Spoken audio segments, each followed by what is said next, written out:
This episode brought to you by Nomadic Research, built for the wild and forged in adversity. Somewhere between the front lines and the firelight, a vision was born. The founders of Nomadic Research spent years in the harshest environments on Earth, where grit and resilience weren't just words, but a way of life. They saw a need for gear that could handle anything, gear that wasn't just built, but built to last. From battlefields to backcountry trails, every piece of Nomadic Research gear is designed with one mission: unyielding performance for those who refuse to quit. The founders believe in patriotism, personal responsibility, and the freedom of the great outdoors, because adventure isn't just a weekend escape, it's a way of life. Born in the heart of Afghanistan, forged in adversity, and built for the wild, Nomadic Research is gear for those who go further. You can start your adventure at nomadicresearch.com. Hey guys, welcome back to the DTD podcast, Dynamic Tales Delivered. This week, our guest has had quite a career, 33 actual years, 19 of those in special operations, 21 for his active service, numerous injuries. He had a dark time in his life at a point and figured out how to come out of that and how to teach others to come out of that. I think this is going to be a really interesting story. Please welcome into the studio, AJ Jackson. What's going on, my friend? DJ, I am honored and excited to be here tonight. Man, I'm so glad, because there were so many things that kept popping up and we were like, I don't know if we're going to be able to do this. I don't know if we can. So I'm so happy that we were able to do that. Yeah, same here, brother. So let's start out, man. Your humble beginnings, you're growing up in the Midwest. I like how you put it, that you're the oldest of a lower middle class family. Let's talk about that and kind of how those humble upbringings paid off later on. Yeah, I grew up, you talk a lot about the operators and single dad. I had a dad that was just pounding the pavement, trying to scratch out a living and provide for his family. We were much better off than a lot of people looking around, but, compared to my friends and people I went to school with, we were at the lower end of the ladder. So went to work early, 9, 10 years old, you're cutting yards. By the time you hit 15 in Missouri, you can go to work full time. Bicycles, racing motocross. It was a good childhood. When you say that, we talk a lot about not having some of the parents in the house and stuff. Was there anything that stands out about your childhood to you? From a very, very early age, Dad taught me to hunt, fish, and shoot at a very early age. And his work situation changed to where he just didn't have the evenings and weekends free anymore to take me out. That was something I continued after school, up until I went back active duty in the Army. That was just part of my childhood, was going out after school, and one of the three things: hunt, fish, or shoot. I feel like you always found a way, though, as a child, even at that young age, to provide for yourself, to provide for your family. Yeah, absolutely. There was nobody got to go hungry. That's for sure. Well, how was it with the rest of your siblings and everything? Had one. I've got a younger sister. She didn't cope quite as well as I did. Developed a bit of a wild streak, which she maintains to this day. So, she's my baby sister. She's still a good little kid to me, but yeah, she was a little wild. So let's talk about high school, joining the Air Force, because you joined at a time where there was things going on. You graduated high school 87, correct? Yeah. So you're coming into that time period of going into the Air Force, but 87, I guess we're still kind of in the Cold War, but we're before Desert Storm. So it's kind of a lull in the world. What was your idea on the Air Force? It was, I had worked, I didn't have very good grades, but my drafting instructor, that was the only thing that held any interest for me, was drafting. And my drafting instructor had written a nice letter in case they like, hey, this guy doesn't have the grades, but he's got the heart. Please take him into the drafting program. So I got accepted to that. And I took my nice little acceptance letter home, and Mom looks at me and says, that's great, but I need to pay for it. It's like, I have absolutely no idea. And she says, well, you're not going to get student loans or grants. Okay. So I'm sitting in study hall the next morning with my best friend, and he said, well, what do you really want to do? And I told him, I said, I want to fly. He said, why don't you go talk to the recruiter? And I cut out of school right there on the spot, went and talked to the Air Force recruiter. And then finished up at his office, and I went down to the local airport and took my first flying lesson. I guess no time like the present. So the way I understand it, when you and I have talked and reading the bio, you were a tail gunner on a B-52. Is that correct? Yeah, that was a position that my recruiter kept wanting to give me a guaranteed job, but there was nothing flying in there that could be guaranteed. So I waited till I got to the MEP station, and I found B-52 defensive aerial gunners. Like, I knew there had to be something. So I put that down on my dream sheet, and the clerk there, he says, forget it. He said, you have to have college to get that. And I was like, I don't have any college, but I got a pilot's license. And he said, let me give it a shot. And I got accepted on that. So TSSCI security clearance right off the bat. Aircrew status. It was cut short by the Grant-Rudman Strength Reduction Act. And I spent roughly half my time in the Air Force getting qualified to be a B-52 tail gunner. It was a great job, but it came to a halt way too soon. Can we talk about that? Because I remember about that because, let's see, I joined 94. So the reduction of forces was already pretty much done. Can we talk about that? Because I don't think a lot of people know that happened at one point. Yeah, it was as aircrew. We were hearing rumors that the Air Force is due for a huge cut. It was a layoff. Air Force is due for a big cut. We were kept repeatedly told by our Chief Master Sergeant that aircrew will not be cut. Aircrew will not be cut. And he walks into the office one day. He asked for everybody to be there, and he said, "Guys, you got 6 weeks to get out or find a new job." And that's how it went. I was an E3. Air Force crew positions go by rank. The only other thing I was interested was flight engineer. And flight engineer, I believe you had to be a E6 staff sergeant to get that. So I got on the phone, started calling around, found a guard unit that would accept me to their Cobra program. Didn't make the physical cutoff for that. Had corrective lenses. But yeah, DJ, we were happy-go-lucky tail gunners, kings of the world, flying around in B-52s one day, and we were kicking rocks looking for a new job the next. Well, so let me ask you, when that happens and you have to get out of the military, there's a couple things that don't happen. One, college is pretty much out. You would agree. The flying for the Air Force, pretty much out because you're getting out of the Air Force.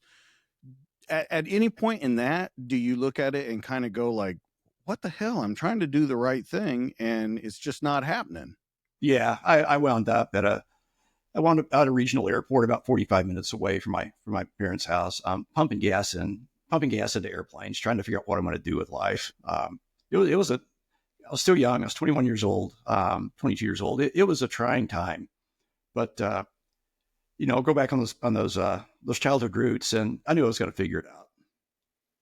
Anything that I know later on we'll of course talk about it. There were some real dark moments for you. Nothing like that at that age, if I'm guessing. No, nothing like that. So it was childhood that wasn't. It was fine, but didn't get everything you wanted as a child. Doesn't compare to what life had waiting for me. Yeah, of course. So National Guard, you're pumping gas at the airport. You're doing the National Guard thing. You kind of fall into special operations. I would say it was like just on a whim kind of. Yeah, there was a break. There was a break where Air Force Reserve still owned me. I was on the personnel reliability program. So I had to be released from Air Force Reserves in order to get back into a military unit. I just at that time burn out. Going to school full time. I was working a low paying job. Wife was supporting us. Going to school full time, and I go into my advisor's office. I'm like, dude, I have to get some sort of discount or something. And he said, well, your prior service, right? And it's like, yeah. I said, just join the Guard. Yeah, like, okay. Took the proposition home to the wife and said, hey, if I join the National Guard, it'll help pay for school. And she shook her head at that time. She had a better idea than I did what was going to happen. But I wound up in an aviation unit briefly. In this aviation unit about 2 weeks, and one of the E5s, he'd been there 16 years and told me he had never fired a machine gun out of a helicopter door as a crew chief.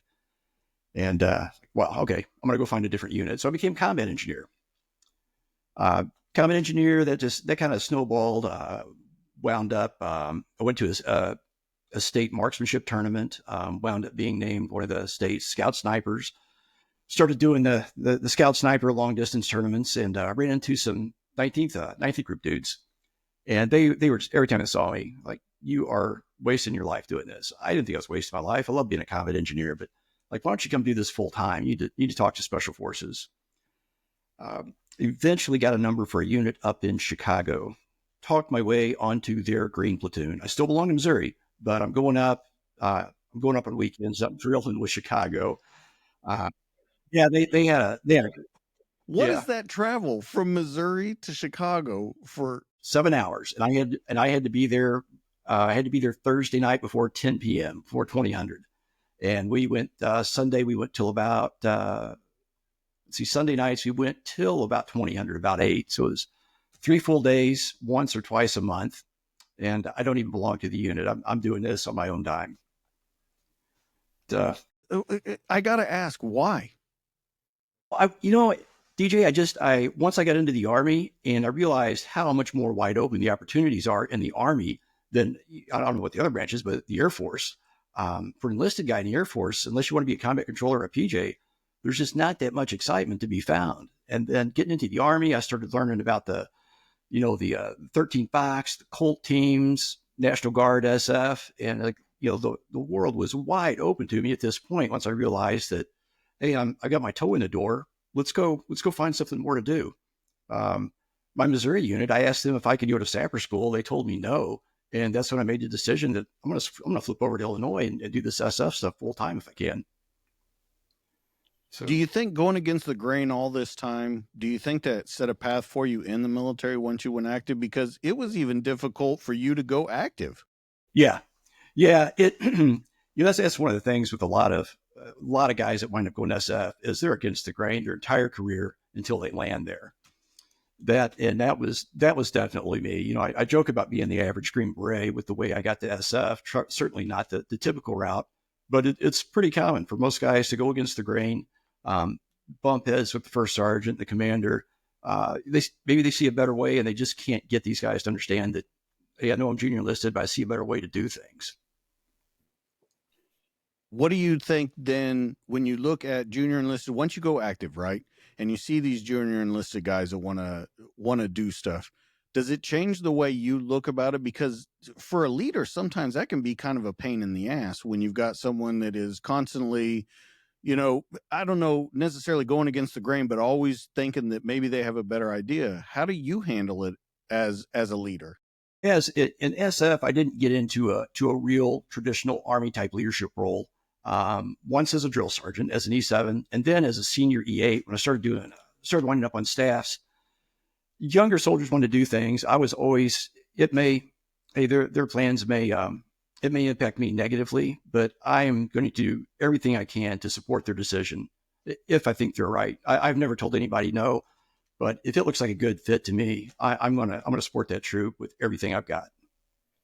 So let's get into it. What year are you changing over to Special Forces? What year are you going active and your Special Forces? That was 2000 is when I got into 2001 when I got into the Guard unit up in Chicago. Okay. So how many years do you have already at this time? At this time, let's see. When I got 2001, I went active. I think I want to say about 7 years at that time. That's including, Air Force Reserves, National Guard time. I'm coming up on about 7 years, but that timeline when I re-enlisted, that timeline got reset and they backed me back up to, I think, 5 or 6 years active. Once I found it. Yeah. They took those points, quote unquote, that you accrued on that reserve time. Okay. So 2001, of course, we know the world changes at that moment. Your special operations, you've heard people say they'd never fired a gun out of the aircraft. You didn't get to live out your dream in the Air Force, but you're at what you want to do. This is like the pinnacle of it. This is it. I'm drilling with Chicago. They mobilized for Afghanistan, and they take all the unqualified guys, and they said, "Hey, we're going to drop you off at Bragg. Go do the Q course." So signed into SWIC, and they ran us through the SOP-C program. See, I think I heard Brent Tucker, I think might have been in that same class we were in. Um, but yeah, go through, start the Q course, still in the Guard at this time. Go through the Q course I completed as a National Guardsman. Is that a strange thing? Of course, there's National Guard Special Forces units, but is it kind of a strange thing to be one of those guys at SWICS? Some of the SWIC instructors, until I realized that there are National Guard instructors in SWIC, but they call you nasty girl, part timer. Why are you even here? Some of them, most of them treat you just like any other, student. Difference with me is I was going through as an E5 NCO, and I wanted those instructors to know that I didn't know anything. I'm here to learn. So I wore my Air Force wings on my uniform, and get the conversation started. What are those doing on your uniform? And I tell them I come from the Air Force, and I think it's important for you to know that I don't know, and I know I don't know. Do you think that helped, or do you think it made it worse at some points? No, I think overall, I think it helped. The instructors realize that I'm sitting here trying. I'm trying to learn, and I think that really helped overall. How did it do with teammates and classmates, though? I got to the team at a really fortunate time. They're fixed to deploy, but my classmates, it was kind of a joking point more than anything. Okay. Yeah, there were some guys. There were some guys there from 82nd Ranger Bat. They didn't think much of me. Can we talk about that a little bit? Yeah, it wasn't. There's no particular individual or point that I can point to. There was one guy that rode me pretty hard. He was an E6 going through the course, Ranger tabbed, and he gave me a little bit of a hard time, but it's not enough that I don't think about it. What's funny though is that you take that in kind of stride, and it almost seems when you hear your story, you wanted to be there more than a lot of people did.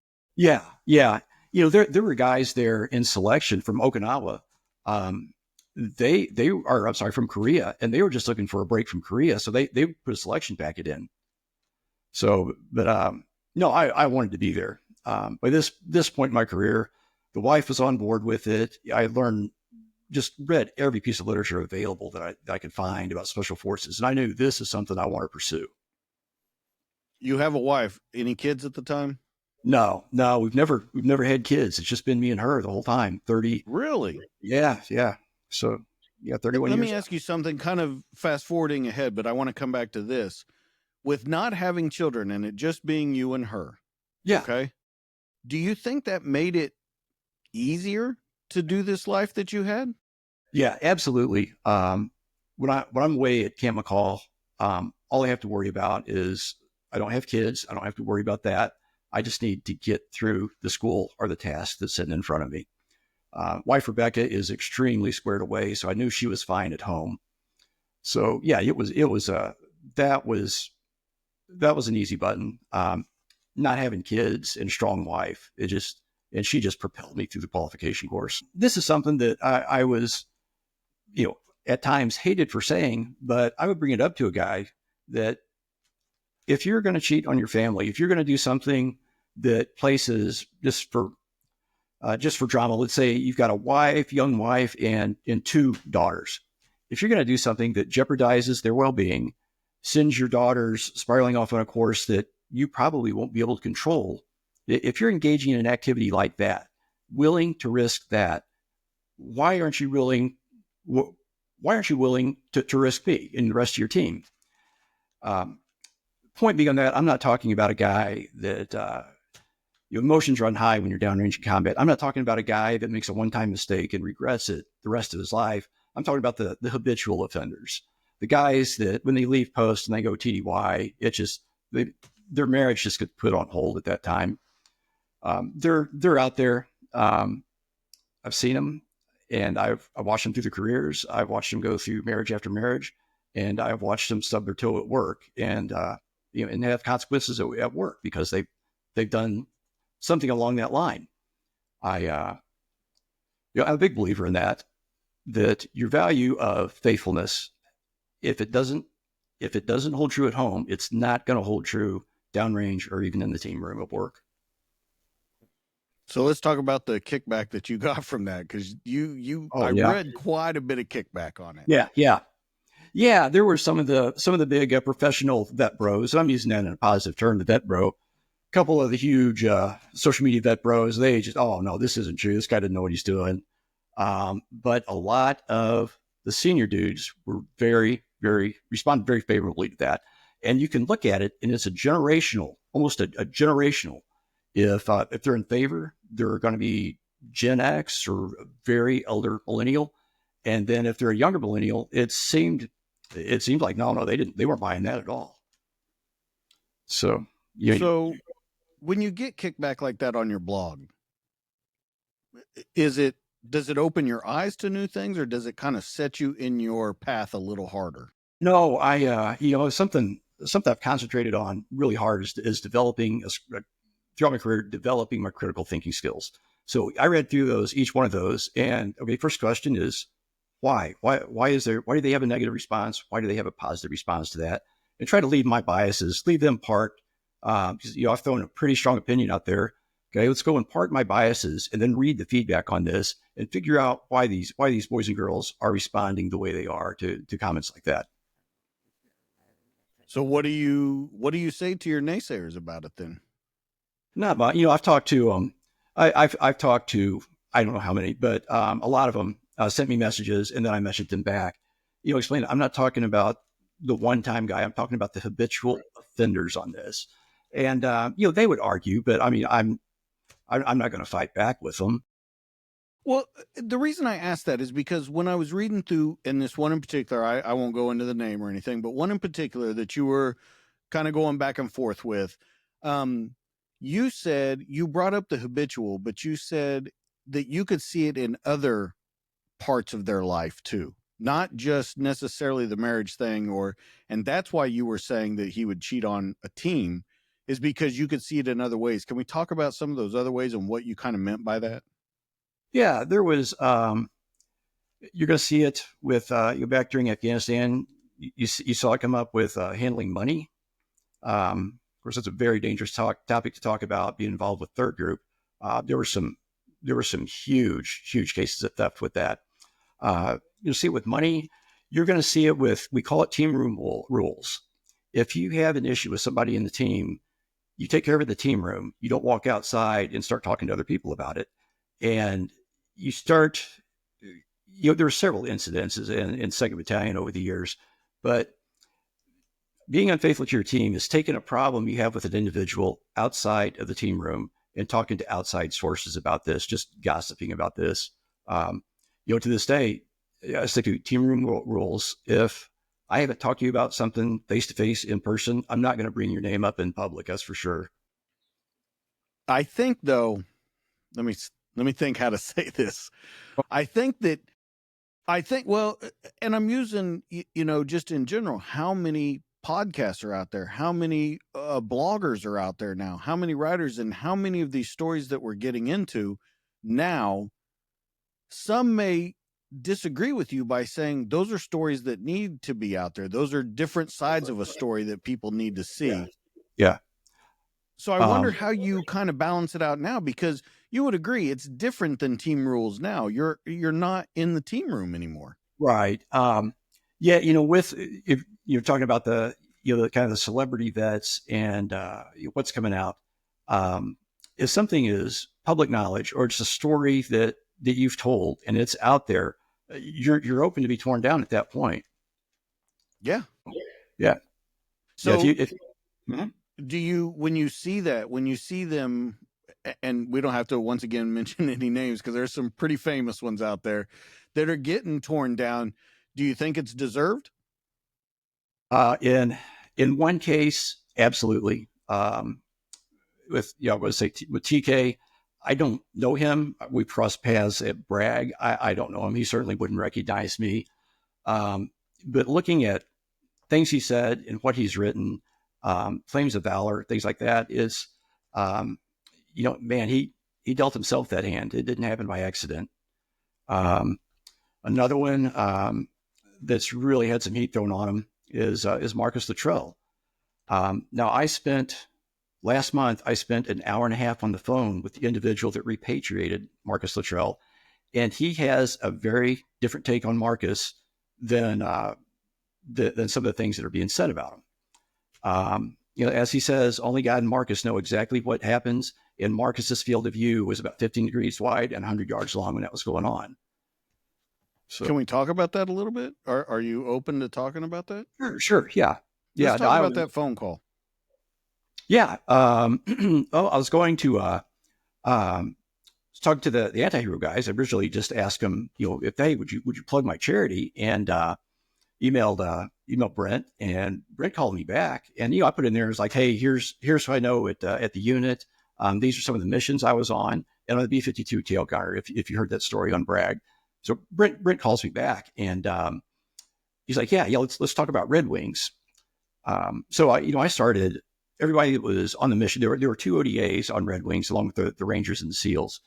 He was on the ODA that actually picked Marcus up.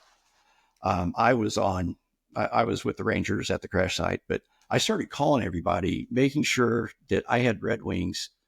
A lot of concussions a lot of years ago, but making sure I had my part of it, make sure what I remember was actually the truth. And the other ODA was on there. We were completely out of contact with them. I wanted to make sure that what I knew, what I thought that they had done, was the actual truth of what they had done. So yeah, lots of phone calls on that. And I won't say his name because JPRA is involved with with personnel recovery, non-disclosure agreements on that. So, but long conversation with the individual, the first person to Marcus Luttrell, and the person that conducted the repatriation of them. Let me ask you something, because you just said an interesting thing there. You said that you called around because you've had a lot of concussions. There's been a lot of things that have happened to you in the past, and you wanted to make sure that you were telling the truth. Yeah. Do you think people can use that as a scapegoat by later on, if they get caught telling stories? Oh, you know what? Maybe I just don't remember right. And the reason I ask you that is because some people have tried to do that already. Yeah. The whole I misremembered. Yeah. No. You remember it or you don't. Every time you think about something, that memory changes just a little bit. And Red Wings is a mission that I've gone over in my head. It was my first combat mission with Special Forces. So I've gone over that in my head to enough that I know those files are corrupted. Let's go back and talk to some other people that were there and get this back on track, especially if you're going to go on social media and talk about it. But yeah, misremembering, misspeaking happens, but to the level we have seen it as of the late years, it's wrong. It's lying is what it is. I know this is going to sound like a dumb question, but I want you to think about it for a second. What's your thought on it? Like, when you talk to Brent, we'll use him for an example, because he's been on the show. And you talk to him, and by the way, fantastic guy. I absolutely love Brent. But when you talk to him and he says he doesn't like liars, because what's the point of lying? You already have a story that's a pretty cool story. You were Special Forces. You were part of this operation. You were part of that. Why lie about it? Yeah. And he says that he has a real problem with that kind of stuff. Yeah. If you served in the military and you did your job, you have a story, and there's more adventure and just raw life that you experience as a service member than the other 99% of the U.S. There's no need to embellish what you did. I can understand, I go to the VFW and talk to the guys, and man, every Marine there was a sniper. I'm like, no, you weren't. But it's a good story. Yeah, all the Army guys all worked with SF, and every Marine was a sniper. So I keep kind of quiet about what I did. You have a story in you. If you want to tell a story, tell your story. Don't borrow somebody else's. Don't embellish it, because what you've done, every service member has done things that the general public isn't aware of and can't even imagine themselves doing. Yeah, I agree with you. Can we get into Red Wings? I want to talk about it. I want your point of view. And here's why I want your point of view of it, because I think it's such an interesting take, with that being the first mission you were part of in Special Operations. That's just an amazing thing. That's like saying, of so many other ones that we can think of that they've written books about, but it's your first one. So what I want to do is kind of break it down like we do on this show. I want to talk about you as a person before we talk about the mission. I want to talk about who you were as a soldier, who you were as a person before you take this on, because you fought like hell to get on active duty and to do everything else, and now you're going to be doing this. So I want to talk about you first off. Can you describe yourself? I mean, down to the biggest detail that you can. Um, as a soldier, I was very book detail oriented. That's something wasn't always, I've always been a pretty good reader. But as a soldier, I read manuals. I read training manuals. I read field manuals. I was interested in weapons, anything anything I was going to be exposed to. I wanted to know something about it.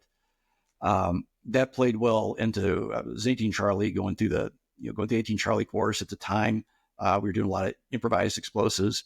I had a leg up on a lot of that as combat engineer because I had gone through it was an Army Ed, but you could go through and take the coursework that were issued throughout the schools. And I had gone combat engineer as far as you can go. Now at this point, we get to Red Wings, roughly half of my Army career had been spent in training at this point. So I was very wide-eyed. I was a little bit older. I was 36 when I got to the team. Half the team was older, half the team was younger than me, so I was right in the middle age. But I was when I came active duty, my E6 time had started over, so I was a brand new, fresh, baby-faced E6, getting a little bit of extra pay due to my service. I was getting saved pay. But yeah, as a soldier, I was 36 years old, a little bit older, and very, very green when I hit Afghanistan and going into Red Wings. What's your thoughts then? Inside, what are you thinking? Because there's a difference in the exterior that you put on out there and what you're really feeling like. Yeah, once Red Wings came down, that started out as ODA 364 was going to be the SR element for the SEALs hit, and our team leadership said absolutely four dudes out there, and I would have been one of them. That's not an SR element that can go into the Korengal Valley. Now, at that time, I had very little knowledge. We were in Asadabad. I had very little knowledge of the Korengal Valley. But once this talk of this mission going on, a Marine Corps mission with SEAL Team 10 getting in on the SR or the finishing force, there was a lot of talk in the team house about it, and I didn't know what the talk about the Korengal was. But this week leading up to it, the weapons sergeant, he went and rented a local crane, and I didn't have any fast rope training, and he had me fast roping off the team roof. If I wasn't doing something critical to our mission, keeping the camp running, he had me fast roping off the team roof. I was the money guy, so in the middle of this, I had to go draw money, and my attachment commander, he said, "I don't know what's going to happen with us, but we are going to be involved, and it's probably going to be a pretty bad situation. Draw your money and get back here as soon as you can." I took off, maybe skipping ahead of where you want to be, but I flew back to Bagram to draw money, got my money drawn, trying to get back home, and air has been shut down. And so I'm trying to find out why air has been shut down. I walk over to the op center, and it is just an absolute chaos. People trying to get a handle on what happened. That was, of course, the SR element Marcus was on. They had been compromised, and the QRF bird had been shot down. And I was sitting in Bagram at this time and trying to get back home, or trying to get back to Asadabad, because I know this mission's happening. Internally, it's just a mass of anxiety. Fortunately for me, it was just anxiety. I wasn't smart enough to understand the level of my inexperience and stupidity was at this point. Had I been aware of how much I didn't know at the time, it would have been terror, which I'm sure a lot of guys felt. At this point, I didn't know what was going on with my team. I knew they weren't on the bird that was shot down, but I know they're fixing to do something. Yeah, it's a big ball of anxiety. Let me ask you, first off, how much money, all these are going to kind of piece together. How much Yeah, money were you picking up? $250,000. That was the Okay. most I could carry back. A lot of people don't know about this, but why is that money so important? That money at the time, we had something called the Afghani Security Force, and that was our indigenous fighting force in that area. On top of that, the base, the cooks, the laundry, maintenance of the base is done by locals. The SF, that's part of embedding themselves in the community, is you hire local workforces to take care of your fire base. You have to pay all of them. Plus, we had 220 plus of these Afghani Security Force soldiers that I had to keep them paid. So not only are you trying to get back to your team because you know this mission's a go. I mean, you've known that before you flew there. You knew that this mission was a go. Our involvement was guaranteed. We just didn't know how. But there's an extra factor in it. You're carrying $250,000 on you. It makes things a little different, and especially you being as fresh and as green as you say you are, and you're carrying $250,000 back into a combat zone for a mission that you know is going to happen, that as far as you know is going to be known all around the world because of everything that's happening. That money was it was colored for our workers and our Afghani security force. I couldn't use that money for anything except that. So, but what I could do is there was an emergency operations fund available, and I went and drew $75,000 for that. I threw my $250,000 monthly pay. I threw that in a safe, locked it up in the ops center, and Red Wings had kicked off, and Chris Miller from the agency had called back saying he needs more cash, send somebody out with money, and that was the trick that got me on back into the mission. So yeah, at that point I was carrying $75,000 just emergency operation fund on me. So that's a lot of money to be checking out lately. And not only are you carrying this money back, but now you're carrying it for an agency guy, correct? Yeah, yeah. It the back at Bagram, the camp first sergeant was the outgoing the outgoing ops sergeant on 364. He was a team daddy for 364, and he left as I was coming in and took over the first sergeant position. Went down to Bagram. He's running the camp at Bagram. Air is shut down, and he is doing calling it every favor he can to get me flown back to the fire base, and just it wasn't going to happen. The team launched out, and they called in water resupply, and they're going back and forth on that. We've got to have more water. He told us this is going to be a 14-hour mission. It took us 20 hours just to get out the gate and get to our vehicle drop-off point so we could start climbing the mountains. So they're light on water and chow. They called in water. It looked like the water resupply was going to get done, and they said no human passengers. You can't put a PAX on it. This is when the agency called and said, hey, we need some cash and the money due out. And that was the key that got me on the bird with the water resupply and got me into Red Wings was having that cash available for the agency. You remember what kind of bird it was? I flew it on a Black Hawk Street. Yeah, seats were stripped out, pallet of water, and me sitting in the middle of it. All right. There has to be a couple different things that you go through. You say you're nervous about this first mission. You're a ball of nerves and everything. Then you hear your team has launched. You're not with them. You're still trying to get air out. So that gives a completely different feeling. That anxiety went to a crushing sense of loss, knowing that the tremendous amount of loss of life had happened. My team's going to get there to help aid, recover everybody they can. And I'm sitting at Bagram with a backpack full of money, or rucksack, or go bag full of money. It was just a crushing sense of loss for me when I got word of, they got me up to speed on what was happening and where I was at. Do you think that you felt you let your team down? Yeah, absolutely. All I had to do was go draw money and get back on the helicopter and get back for the mission. And it wasn't through any fault of my own, but I failed. I didn't have the money back at the camp, and I didn't have my body back at the camp. I had one job, and that was to get the money and get back to camp, and I failed the mission. See, and that's why I ask you that, because I had a feeling you were going to say that you felt you left your team down. And it always strikes me whenever I talk to guys and they tell me stuff like that. You say it right now and you reason it in your head. It's by no fault of your own, yet there's still a part of your brain to this day that tells you failed that mission. What could I have done differently? What could I have done differently to get back? Um, Hindsight, there was probably nothing. A lot of times, if the helicopter crew was running called a rotator flight, they were just going into Bagram to drop some people up, pick some mail up. A lot of times, if I thought I could draw money in 30 or 40 minutes, a crew would wait for you. Back in those days. So I thought, maybe could I have asked the helicopter, to hold, to wait? What could I have done? Hindsight, I don't think there's anything, but still, it was a sense of failure. Do you think, I'll pose another question to you. Do you think that everything happens for a reason?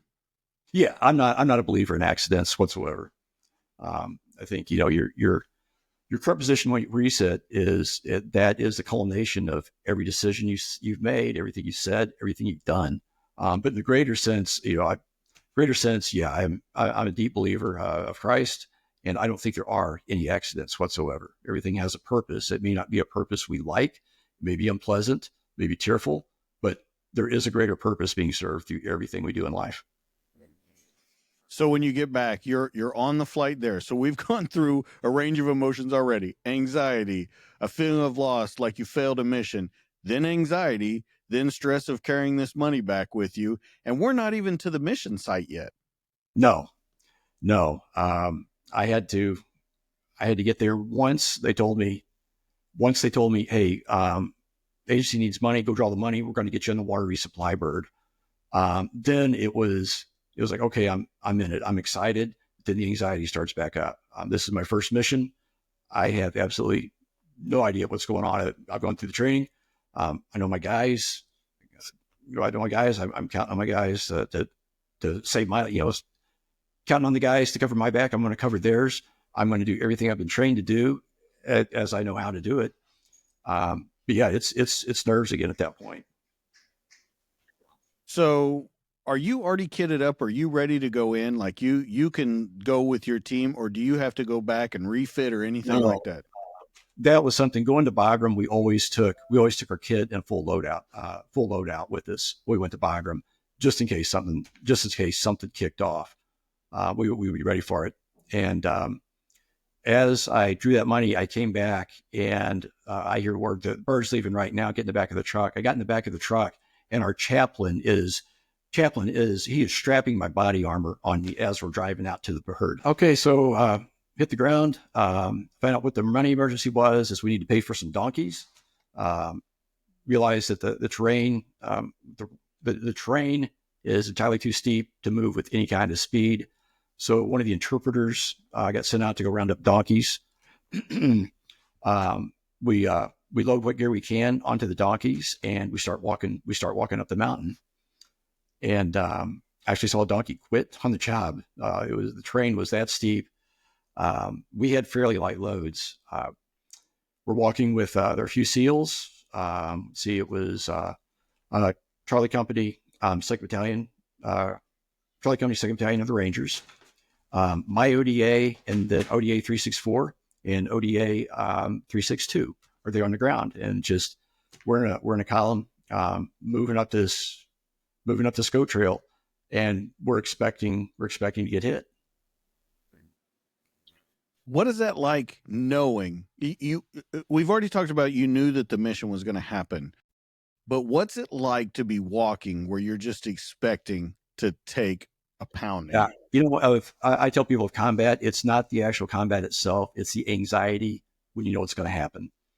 We didn't get hit. We almost, if it wasn't for a couple really good calls made, I think, if it was at Dishka or Azukia, they had set up on the trail, right in front of us. At one point, we were about 200 meters from walking into an ambush. When you walk away from that and know that could have happened to you, does it change your outlook on life? I know there's not a lot of time on the mission to think about an outlook on life, but when you get back to the rear, does it change your thought? Yeah, that was when I realized that Red Wings, I realized that it's a fragile thing. It's a big planet. It's a dangerous planet. And life itself it's a very, very fragile thing. And I never thought in terms like that until Red Wings, of just how, man, just this precious existence we have. It's not for long, and it can end in an instant. Did that feel weird? Because it sounds weird whenever you say, because you were an older guy. And for that to be the first time you thought about that. Yeah, that was the first time I realized that this job can take my life. Um, dealt with it pretty quick. Everybody else is there, and they're doing the same thing, and I'm sure at some point they've had that same thought. So it came and it went. Okay. Yeah. Let's go on with the mission. What else happens? Okay. All right. So for that, we keep walking up the ridgeline. Darkness comes, and sun setting. This is a bad area, and we decide we probably, not knowing this trail, we're headed into the Corgo Valley. U.S. does not own this area at all. We make the decision that we're gonna run. We're gonna stop walking right here. So we spent a period of darkness on the ridgeline, and through lots of negotiating back and forth, we finally convinced.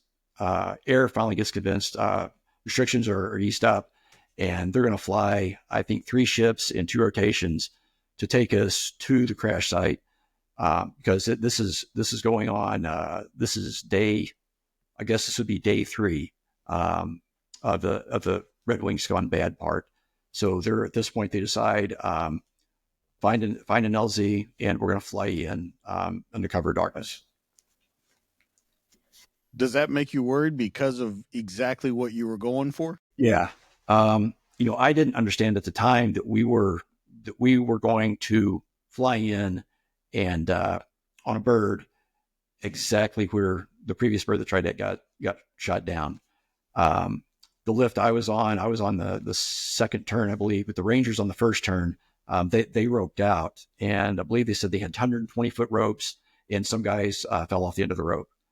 So they went in, they roped in, secured, did an awesome job of securing the DZ or the HLZ in the crash site. And then I went in after that, and we were able to air land. The Rangers called back and said that was some of the dumbest Ranger stuff we've ever done.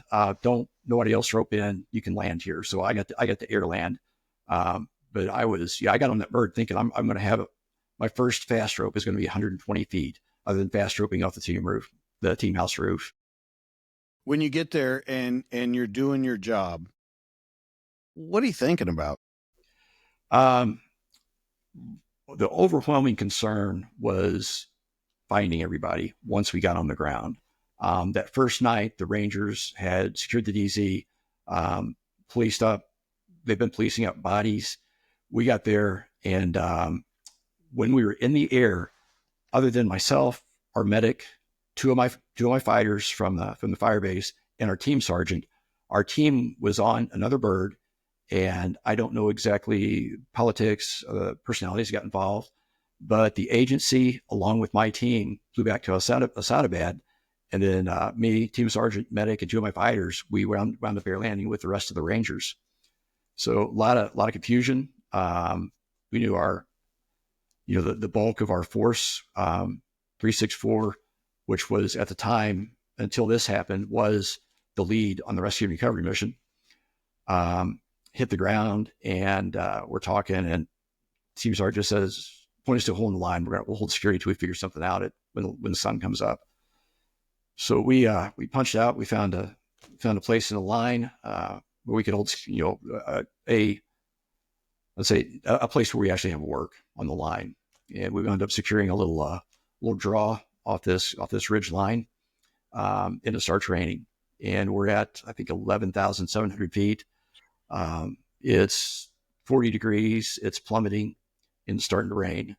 And the other ODA 362, when they hit there, they started heading out for the latest signal intelligence on where Marcus might be. So they hit the ground, started walking. We hit the ground, and there's just 3 of us, and we've got to figure out what our job is. So for 6 or 8 hours, we sat there in the rain, wondering what our next move is going to be. That can be a time that I've found is like the worst, when you can't go anywhere, you can't move, and all you have time to do is think. Yeah. Yeah. It's cold. You're chilled to the bone. You're sitting at the side of a huge loss of life. There's great tragedy. There's not just the SEAL team, but the crew of the helicopter, the QRF SEAL team, and you start thinking about all those families. But I remember that night, is like, what are these people going to do? The bulk of an entire SEAL team's just been wiped out. Families, so that those guys, I believe there were Rangers on the bird, the air crew is on a bird. I'm sitting there shivering in the rain, thinking I got it bad, but you know what? My family's not going to be getting. My family's not going to be getting a knock on the door tomorrow morning. When you say you didn't know there was a little bit of politics going on and some guys got off and they flew back, does that ever make you doubt higher leadership? At times, at the time, I didn't know what had happened. I was just told the following morning that, hey, there was some conflicts going on. But so I believe our company leadership made it in, our sergeant major, and I think our sergeant major, our commander, and our surgeon, they made it in. But yeah, my team was gone. The agency guys I knew, they were all gone. And yeah, you start to think, like, what happened to have an element pull out on a rescue and recovery mission? So yeah, that is something I thought about over the years. So Chris Miller was the representative from the agency. He was actually on loan from the Army. And after meeting him, whatever happened, I think Chris Miller was probably just about time I spent with him and knowing him. I think Chris Miller was probably on the right side of the argument, if there was an argument. But at the command, the decision maker level, I had no idea what was going on. But yeah, over the years, I've questioned that. Yeah, you're a smart guy, though. You're a very book smart guy. I know when you hit the ground and there's three of you, you've got to go, what the fuck is going on? Yeah. Yeah. First light came up. The Rangers, they're heading back out on recovery. Look for the special reconnaissance team, as well as we were still missing someone from the bird. The Rangers go out looking for where we think the bodies are probably going to be from Marcus's element, and they're looking for some coverage. My medic, he had an SR-25. I was a competitive long distance shooter. I had a 4-power scope, but they asked us, like, we need some overwatch. We're like, hey, we can get you with the scopes. Have you got a machine gun, they can cover it. Like, yeah. So we got put in the overwatch element while the Rangers went and to continue find the ongoing tragedy. Do you see anything by being overwatched? The question has to be asked. Do you see anything up close? I didn't go down to the bodies. It was just on the side of the ridge line that we couldn't see. They were definitely to us a little bit. I found the remains of the very last person from the bird the following day, or it was like the day after we'd picked Marcus up. But as far as the SEALs that died there, I didn't. I was on Overwatch, and I didn't go down to recover the bodies. The Marines, the Rangers, they scooped them up, got them bagged, and called. We called in a mission to get them picked up, but air was still that your infill is a one-time thing. Air is still shut down. People are still thinking that it wasn't an RPG; it was a surface-to-air missile that hit the bird. So air is still shut down in Afghanistan. I think it makes it different, though. That's why I asked you, did you see anything personally from the Overwatch? But you did find and recover, yourself. If you can you describe how that changes things? Because once it's a personal thing to you, because of course it's personal, you're there, but when you're right next to it, it becomes extremely personal. They were still missing one, and one of the Rangers, this is probably day 4 or 5. One of the Rangers asked if we'll go with him, try to find this last body, and looked like it was probably going to be in the crash wreckage. And we started digging around, pulling panels back. And I didn't find a body, but I found what was very obviously um, enough evidence of life missing that we may not find a body, but somebody definitely died in this twisted, shredded up wreckage. It was the carnage the human body went through it in that aircraft crash. It has to be seen to truly understand it. But yeah, finding the last of that dude in that wreckage is like, yeah, it's up close and personal. And then you start, it comes back as like, this is a job that can take your life from you. Play it straight. Well, and I think even more than that, not just a job that could take your life. You start getting exposed to things. Remember when we talked in the very beginning, what 99% of the world doesn't see, and they don't know what goes on. And it on a dime can change your perspective on the world.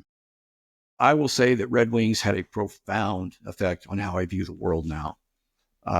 We've had relatives and friends die, but you've never experienced the way that's just been shredded in combat before.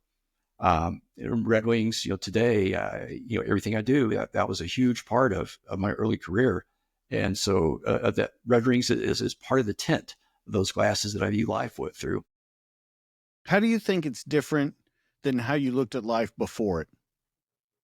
I'll say that life is cherished more. The realization that I'm not going to live forever.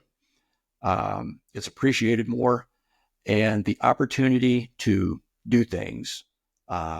It's something tremendous. Wealth is not something that really has any attraction for me anymore. Experiences do. And at that point, it starts gearing you more for, I want to experience as much life as possible, not necessarily acquire things. You think it made you more cynical? At that, it probably had an effect on how I viewed things later on. Um, I didn't get cynical until later in my career. I became very cynical for a period of time. I agree with that. I realized that wasn't doing me any good.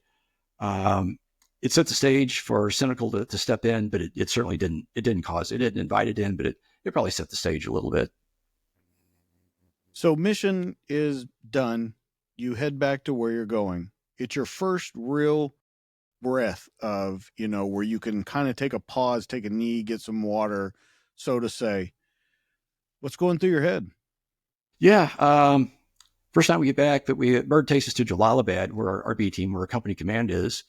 Um, and there's not a gunship over us. There's there's nothing over us. It's just the quiet of this camp. And I go and I lay under the pool table in the day room. I couldn't get comfortable just sleeping on a couch out in the middle of a recreation area.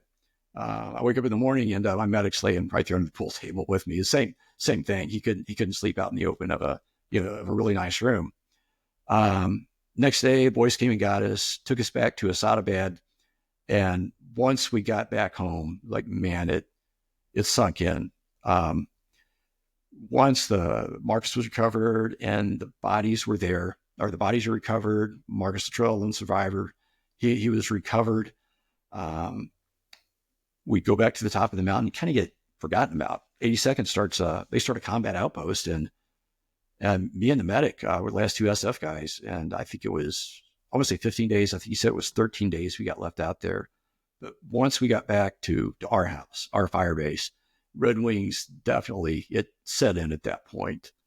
We had some fun planned for, I think that was over Independence Day. Anyway, missed some relaxation that was going to happen at the fire base, being out on that mission. One of the things that really touched me was the junior weapons sergeant. We had a 107 millimeter rocket launcher and a place to shoot them. He took me up on the roof of the house, and he had a stack of white phosphorus 107 rockets for me to launch. At that point, I realized that being part of an ODA this is now part of your family. And these guys, I might be the new guy. They barely know me, but man, they care about how I feel, what's going on through my head, and emotionally, how am I doing? They take you up on the roof, a couple cold beers and a stack of Willie Pete rockets to launch. That's pretty touching maneuver from the junior weapons sergeant. Who's the first person you called? I called my wife. At this point in Afghanistan, I been on the ground for a couple of weeks, went back to Bagram, couldn't figure out how to dial the phone. I wasn't going to be the stupid new guy that doesn't know how to call back to the States. But yeah, I was like, our medic, like, hey, brother, show me how to dial the phone. I've got to call my wife. I called my wife and I found out that she wasn't on the family readiness group roster and she hadn't been called and told that I'm still alive. All she knew was there was a special operations team, died in a helicopter, some guys missing on the ground, and I'd been out of contact for over 2 weeks at this point. I guess it'd probably been closer to a month. She hadn't heard from me at first. First phone call was back to Rebecca for sure. You remember what you guys talked about? I don't at all. I was probably, at this point, Joint Personnel Recovery Agency has got their hands all over this mission. I'm sure I signed some non-disclosure statements somewhere about it. I'm sure we talked about everything but the Red Wings.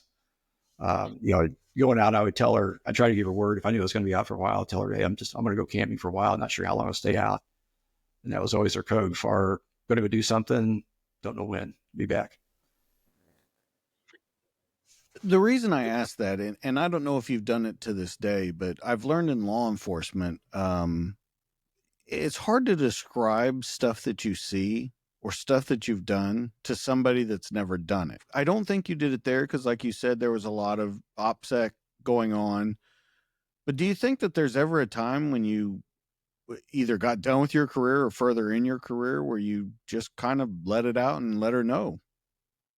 Yeah, I had a flashback over Christmas and told her about something that it wasn't combat related. It was personnel related.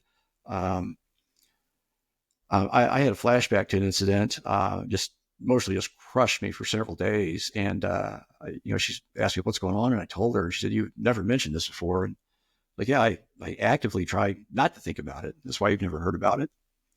But yeah, she's, since I've retired, my last assignment was a mentor assignment at Special Operations Training Detachment. And I kind of decompressed from war while I was there a little bit and started opening up with her, telling her, hey, these are the kind of things that were my routine day, things I saw, things I did, what my life was actually like. I took a pair of nods home from work and put them on her one night. I'm like, this is what my world looks like through a set of PVS 15s. But yeah, since retirement, I've definitely opened up with her and my friends. I still have the same friends here at home that I ran around with in grade school. I've opened up to them to try to give them an idea of I'm still the same person, but here's what changed me. Here are the mechanisms of change that I've experienced. And I asked that because I've had some guys on the show. One is a filmmaker, one was a ranger. And he said that he told this guy, he was his neighbor out of all things. He told him everything because he felt like a warm blanket that he could just explain. He didn't have to have bravado. He didn't have to have this. Do you found that you've kind of come to realize the same thing about the friends that you've included into this world and your wife that you've included into this world? Yeah, it's a tremendous network, and they may not understand the gravity of what I'm telling them, but they realize that, hey, this is something important to AJ, and I'm going to listen to him and provide. I'm going to actively listen, provide feedback, and let him get out what he needs to say. And yeah, it's that warm blanket. I know exactly what he's talking about. How many more rotations do we go through after this? I only did 3 more combat rotations for 2nd Battalion, 3rd Special Forces Group. If I were to go back now, I'd still be one of the new guys. Just didn't have that many combat rotations. I got there 05 in the middle of the war and went back 06, 07, or 07, 05, 06, and back in 07, 08. In 07, 08, it was we had to start asking if the Afghans, the army was starting to stand up, and we had to ask them if they wanted to go. And if they said yes, we had to tell them we were going to go.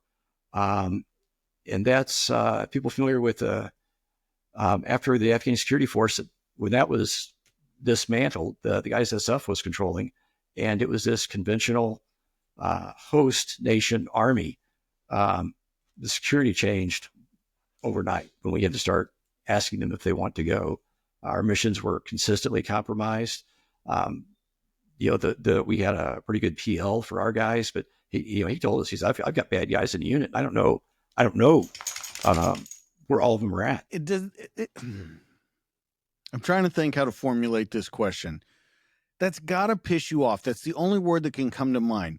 This will be your third rotation into there, that this kind of stuff is going on. It's got to piss you off. Yeah. We had gone from pacifying Afghanistan, killing the Taliban, pacifying the tribes, going back to being a tribal region, which Afghanistan's never been a country. It's always been a tribal area, and they had a king over these tribes. But we go in and 7 and 8, we're starting to talk like this is a viable Western democracy. They've had an election, they've elected Karzai, and it's not. We start doing this nation building thing, and it's not possible particularly in a place like Afghanistan. I tell people that if you think of Afghanistan as a country, you haven't done enough research on it. It's purely a tribal area. Pakistan, on the other side of the Durand line, border between Pakistan and Afghanistan, it's just a random line across the mountain chain that the Brits drew on there. But Pakistan, that area where the Pashtun live, they just call it the federally administrated tribal areas. They just recognize it for what it is and don't have much business in there. When they do have it, it goes bad for them. But yeah, this whole nation building comms are, our missions are compromised because we're telling the enemy where we're going, what we're going to do.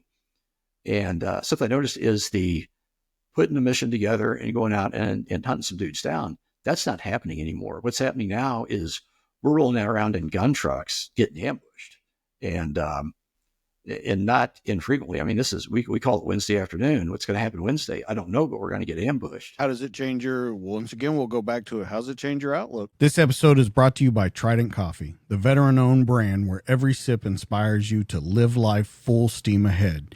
At Trident, they are more than just coffee. They are storytellers. It's crafted by veterans. Their instant cold brew is perfect for those who serve, those who have served, and anyone who values wellness. Featuring natural ingredients like organic mushrooms, adaptogens, and nootropics, it's more than just a morning pick-me-up. It's your new wellness ritual. Enjoy it at home or on the go, wherever your day takes you. Trident Coffee isn't just about great-tasting coffee. It's about empowering you to be the healthiest version of yourself, because great veterans make great citizens. Try their instant cold brew coffee today and taste the freedom of wellness. Remember, when you choose Trident, you're not just choosing coffee. You're choosing a path of connection through health and wellness. Use promo code DTD15 for 15% off your order. This is when I started getting very, very cynical. The team had, I stayed on the team. The rest of the team was gone. New team sergeant, new commander, Warren, Fox, all the heavy hitters on the team. They had just come out SWIC. They had just come back from the schoolhouse. I started getting really, really cynical. The Fox, his intelligence summary for that entire trip was, only thing he can tell you is there's IEDs everywhere. He didn't do a deep dive into the routes, and I was extremely disappointed with what was going on. It'd been reduced from this, 364. That was, that was a Wedding Crashers detachment. I wasn't on the Wedding Crashers mission, but and these are the Wedding Crashers. I was part of that team. These guys are legends of 3rd Special Forces Group to kind of a sub-tier element now that's just driving around getting shot up. So yeah, that's when the cynicism really set in, DJ, was that trip. And it wasn't, I blame the team leadership, but it was also the dynamic that changed with rather than having a hired private army that we could lead, guide, and direct to keep peace in the area. We were going to this foreign army full of bad guys and telling them what we're going to do.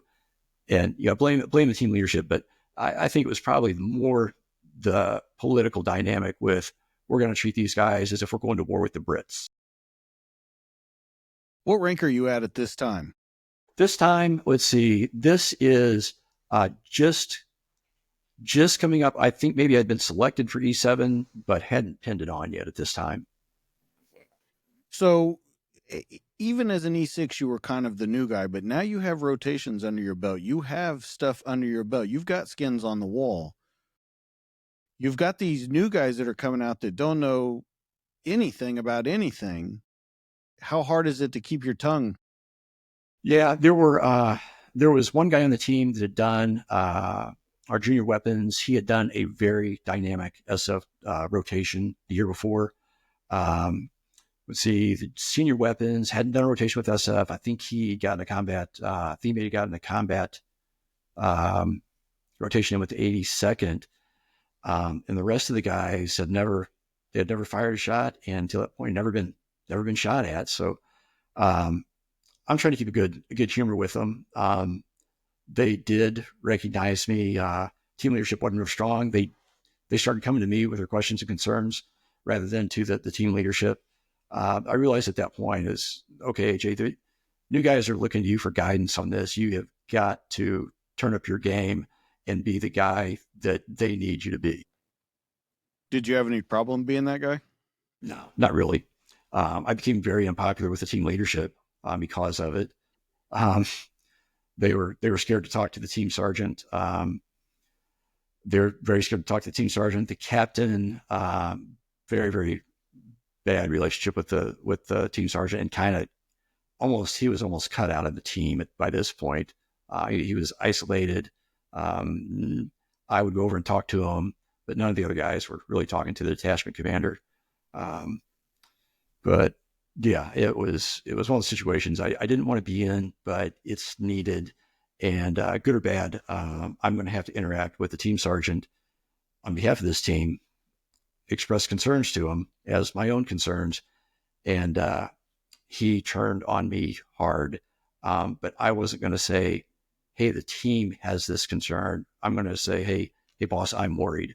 I'm not going to, it's coming downhill hard, and I'm not going to pass it on to anybody. It's going to land in my lap, and I know it.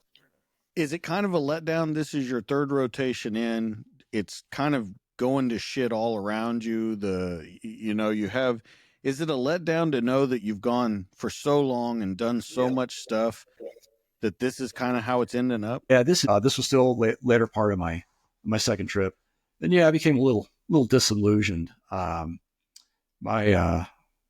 name, I've never shared this before. My name got forged on a volunteer for drill sergeant form of 4187 that was shown to me later this rotation.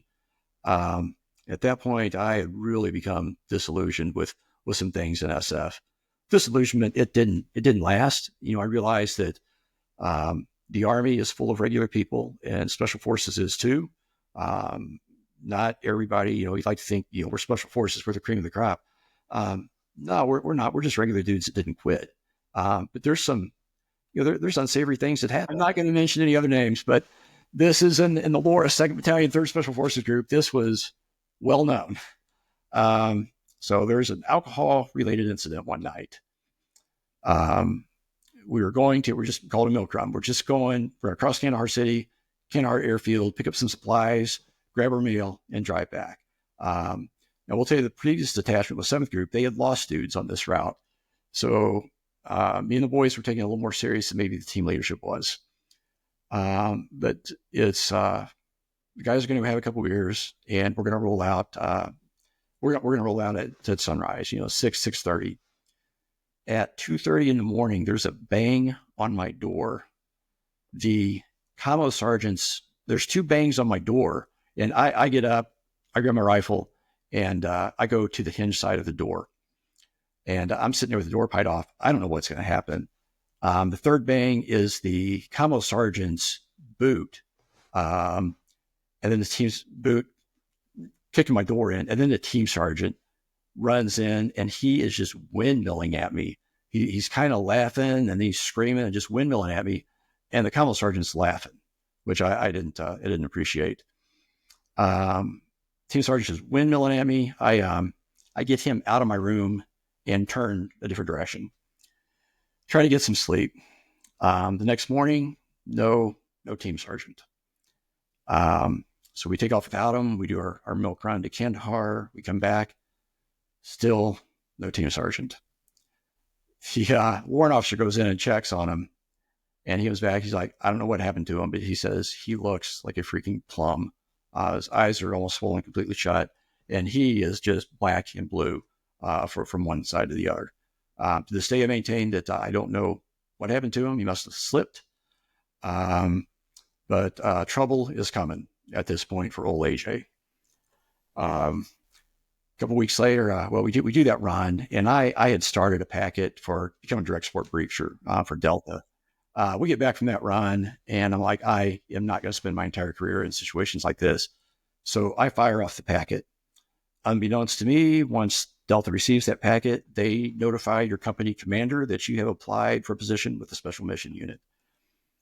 So a couple days later, Team Sergeant comes out and screaming at me with his black and blue face that why didn't I tell him I had applied for a Special Mission Unit? I was like, well, you were drunk and passed out in your room for 3 days. That's why. I didn't tell him that. I told him it just didn't occur to me. So he just says, well, thank you very much. You gave me what I needed. Okay, I don't know what's going on. That could never be good, though, if he says you gave me what I needed. Yeah, so about a week later, we get notified that one of the Charlies, we had 3 18 Charlies now. One of the 18 Charlies has to go back to Bagram to be the battalion liaison. And I'm like, okay, I'm not enjoying I'm not having fun here anymore. We've got 3 18 Charlies. I've had one really good trip on this detachment before.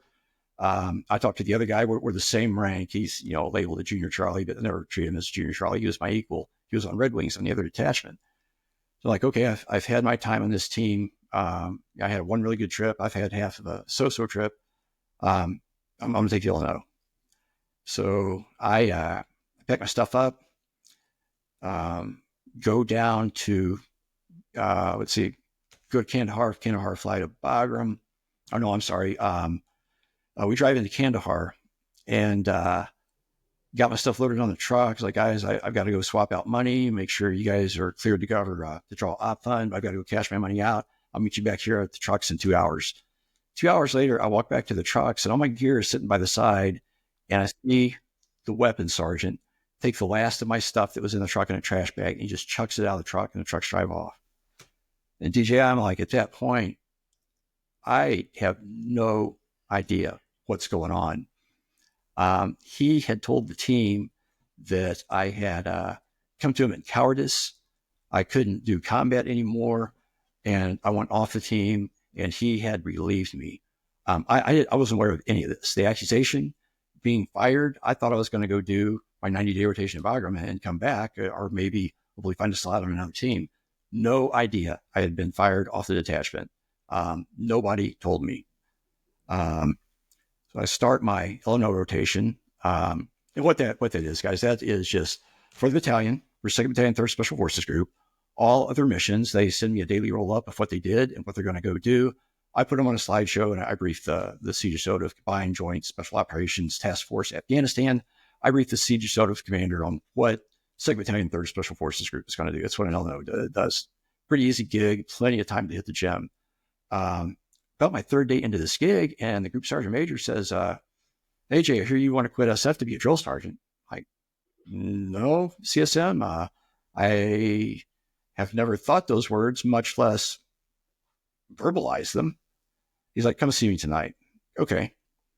So I go see him, and he flips around this, can't remember if it's a 4187 or a drill sergeant's volunteer statement. He shows me, is that your signature? I'm like, absolutely not. That is not my signature. He started making some phone calls. And then the accusation of cowardice hits his desk.